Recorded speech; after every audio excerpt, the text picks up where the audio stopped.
नमस्कार मंडळी, आपण आज अंडा भुर्जी बनवून घेत आहे. आपण थोडं तेल टाकून घेऊया कढईत.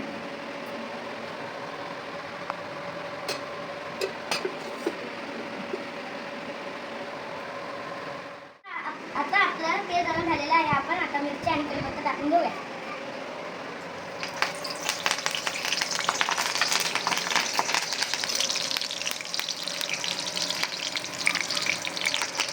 आपण चिरलेला कांदा टाकून घेऊया.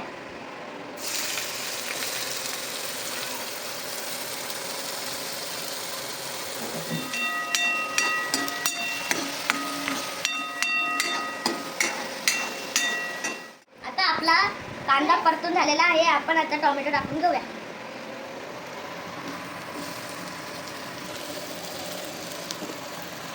आता आपण थोडी हळद टाकून घेऊया.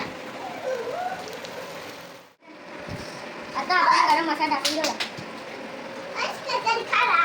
त्याला लाल मसाला टाकून घेऊया. मसाला टाकून घेऊया. थोडा अंडा टाकून घेऊया.